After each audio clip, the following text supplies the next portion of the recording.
চলে এসেছি শ্রী শ্রী শ্যামা সুন্দরী মায়ের মন্দিরে। আজকে আমরা শুনবো মায়ের সম্পর্কে। মা এখানে আনুমানিক কত বছর ধরে পুজো পাচ্ছেন, কিভাবে মা এখানে প্রতিষ্ঠা পেয়েছিলেন, সবটাই আমরা শুনবো। আমাদের সঙ্গে থাকো পুরো ভিডিওটা।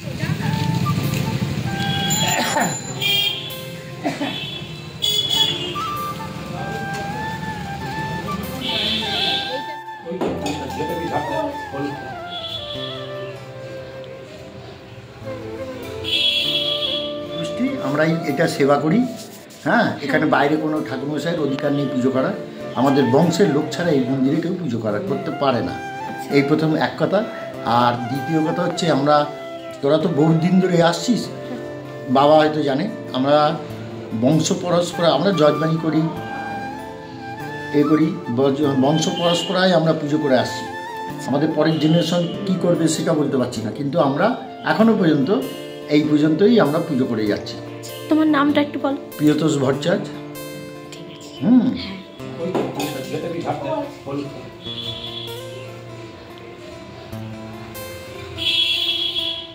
উনি বেসিক্যালি গৃহত্যাগী হয়েছিলেন সন্ন্যাস নেবেন বলে, কিন্তু পরবর্তীকালে মায়ের আদেশে উনি পুনরায় সংসার প্রতিষ্ঠা করেন। তবেই আমাদের বংশানুপরক এই যে জেনারেশন সেটা পরবর্তীকালে আসে।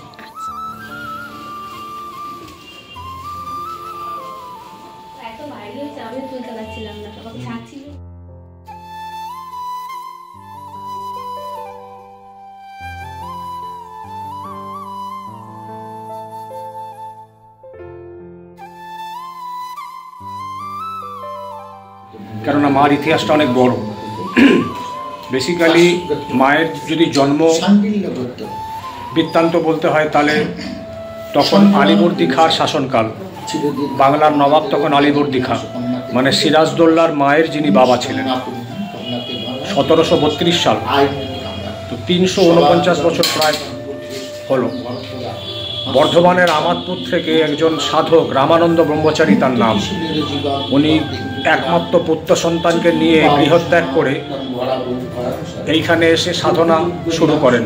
তখন এটা গঙ্গা ছিল, এখানে এটা গঙ্গার পাড় ছিল। গঙ্গা তো পরে এগিয়ে গেছে। তো তখন ভাসমান এক ঘট, এই ঘট যেটা, এটা 349 বছরের ঘট, দেখে বোঝা যাবে না, একইভাবে রয়ে গেছে। তো এই ঘট জলে ভাসমান অবস্থায় দেখতে পান এবং এই ঘটের মধ্যে কোনো অলৌকিক কিছু অনুভব করে ঘট এখানে এনে প্রতিষ্ঠা করেন। সেই ঘট প্রতিষ্ঠার পর থেকেই তার প্রায় 70 বছর পরে মায়ের বিগ্রহ প্রতিষ্ঠা হয়, মা শ্যামা সুন্দরী। সেইভাবেই চলছে আবহমান কাল ধরে 349 বছর প্রায়। আমরা 12তম জেনারেশন, 12th জেনারেশন। রামানন্দ ব্রহ্মচারীর পরে 11তম জেনারেশনের পরে আমরা 12তম জেনারেশন। এই হলো মায়ের সংক্ষিপ্ত ইতিহাস। আর মায়ের এখানে ভোগ হয় তো, অন্নভোগ হয় তো? হ্যাঁ, অন্নভোগ হয়, প্রতিদিন মাকে ভোগ দেওয়া হয়। মায়ের ভোগে কোনো বিশেষত্ব থাকে না। বেসিক্যালি আমরা মায়ের সন্তানরা যেরকম ডাল ভাত পোস্ত কফির ডালনা খেয়ে থাকি, মাকেও আমরা আমাদের মধ্যেই একজন ভাবি।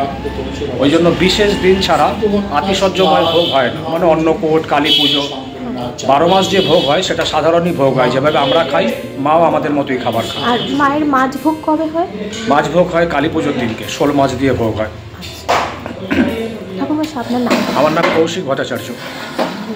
প্রত্যেক দিন সকাল 5টা থেকে 11টা অবধি সকালবেলা মন্দির খোলা থাকে এবং সন্ধেবেলা 6:30 থেকে 7:30 পর্যন্ত মন্দির খোলা থাকে। এছাড়াও মায়ের যখন অন্নকূট উৎসব হয়, ওটা সম্ভবত মাঘ মাসে হয়ে থাকে, তখন মায়ের ধুমধাম করে অন্নকূট দেওয়া হয় এবং যত ভক্তগণ সেখানে আসে প্রত্যেককে অন্নভোগ দেওয়া হয়। মায়ের অলৌকিক ঘটনার মধ্যে শোনা যায়, এটা খুব বেশি বছর আগের নয়, যে একবার চোররা মাকে চুরি করতে এসেছিল।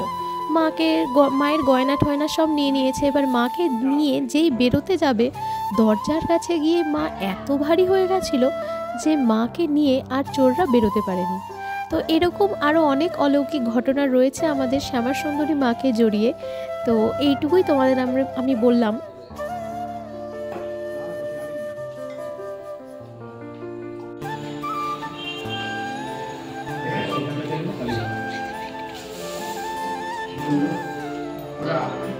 দেখতে থাকো। এখানে রয়েছে শিব মন্দির আর রাধা মাধবের মন্দির, বন্ধ হয়ে গেছে এখন। আমি সাইডের জানলা দিই, তোমাদের একটু দেখিয়ে দিই। এখানে মহাদেব রয়েছেন আর ওখানে রাধা মাধব রয়েছেন। আমাদের নৈহাটির সব থেকে প্রাচীন যদি কোনো মন্দির আমরা বলে থাকি সেটা হচ্ছে এটা। আনুমানিক 350 বছর পুরনো মায়ের এই মন্দির। আজকের ভিডিও এই পর্যন্তই, দেখা হবে পরবর্তী ভিডিওতে। ততক্ষণ সুস্থ থাকো, ভালো থাকো, আমাদের ভিডিও দেখতে থাকো।